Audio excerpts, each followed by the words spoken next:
WWTD this week. I am here. Check it out. It's a shell of a house. Yeah.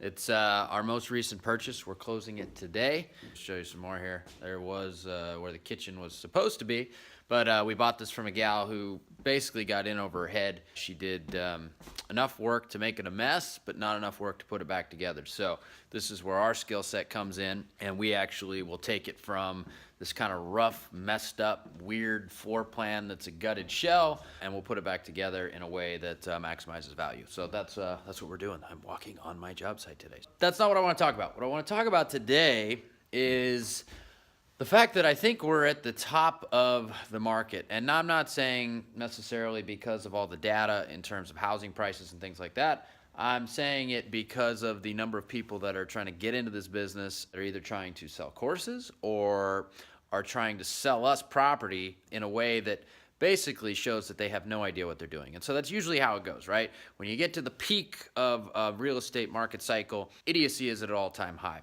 Maybe I shouldn't call it idiocy. I should say lack of education on how this business works. And let me explain what I mean. So this past week, I've gotten a few emails from random folks trying to hawk me deals, but I want to talk about one in particular, and they all pretty much fit this theme. This guy, nice enough guy, but he just doesn't know what he doesn't know. Well, two things. Number one is he either has no idea how this business really works, or he has zero respect for us as a buyer. I'm guessing that it's probably the first, because if it's the second, then he's just an asshole, and I don't want to say that on camera. So we'll just pretend for the sake of this video that he just has no idea what he's doing, which goes into my narrative about the fact that I think we're at a market peak here in terms of people that have gotten into the business trying to chase the American dream of flipping houses, right? So he called us last week. Chris was out of town. I got the message at the office. It sounded questionable in the message, so I didn't call him back, to be honest with you. Bad business owner, I didn't call him back. Didn't follow up on a lead, but I just had a feeling about it. Anyway, Chris got back into town.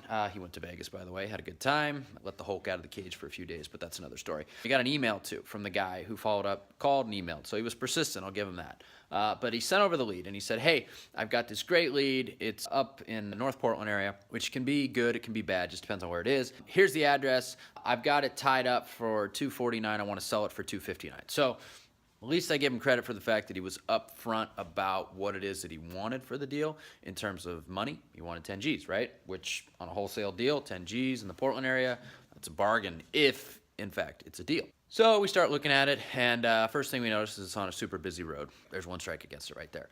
And so I said, hey, what's the address? And I just popped it into Redfin because Redfin's what I use to basically look at comps and look at everything that's on the market, everything that's sold from an overhead view. It's a really cool tool to do that. And I can do it really quickly to kind of analyze deals and properties. So I look at it, I pop it in there and I hit search on Redfin. What comes up? Well, I'll tell you what came up. The house was listed.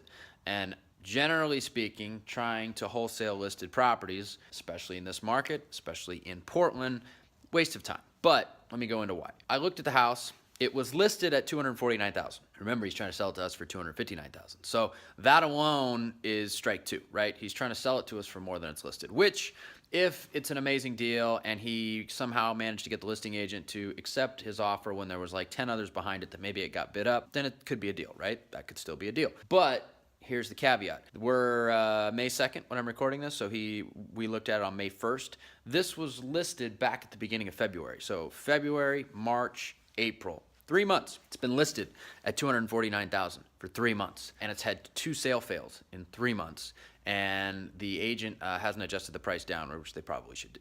But he actually went in, paid full boat at something that had sale failed twice, been on the market 3 months, got it tied up, so in the process of wasting everybody's time, and then contacted us and tried to sell it to us as basically a deal, quote unquote, right? You guys probably see what he's done wrong here on many levels, but don't be that guy, you know? And I don't blame him for being a complete and total idiot because he just doesn't know what he doesn't know, more than likely, but get educated, folks. Like, if you're gonna put effort into this business, get educated on how to do it right, because otherwise you're just spinning your wheels and you're wasting time. You wasted our time, you wasted your time. I mean, my time, whatever, it's wasted, it's water under the bridge, but you know, he's probably wasting a ton of his own time. And then on top of that, you've got the sellers, you've got the listing agent, which I do blame the listing agent too, because the listing agent actually accepted this guy's offer without vetting him too hard. So that's his fault too. But he's also, the listing agent isn't being real with the seller and saying, hey, we've had this piece of shit house on a busy road listed for 3 months. We've had 2 sale fails. Maybe we should drop the price, right? So it's partly the listing agent's fault as well. But don't be the guy in the middle. Don't be the guy that's trying to hawk a property that's been listed for 3 months with 2 sale fails already at a price that's 10 grand above what the current list price is. And there haven't been any reductions in price over the course of that time. So don't be that guy. You're going to waste people's time. You're going to waste your time. And you're going to burn yourself out of this business. If you want to make it in this business, that's not the place to spend your time and effort right now, because if you do that, you're just going to be like those people that I talked about in last week's podcast. You're a dreamer, and you're going to go bye-bye. So get educated, do the right thing, which is the harder route, which is finding actual off-market sellers. That's the skill set that you need to learn. Don't be the guy that's just looking for the low-hanging fruit, which, by the way, doesn't really exist in this market. And if it does exist, it's for people like me, and very unlikely people like you that are just getting in the business and don't have a ton of resources and contacts that you can use to leverage to get the low-hanging fruit. If you're fresh in the biz, low-hanging fruit's for guys like me that have been around for a while and know people and get the phone calls. You got to get out there and hustle. You got to work. You got to find those off-market deals. So that's this week's WWTD. Don't be that guy. As I always say, I may not walk on water, but I am walking on my own job site today. See you guys next week.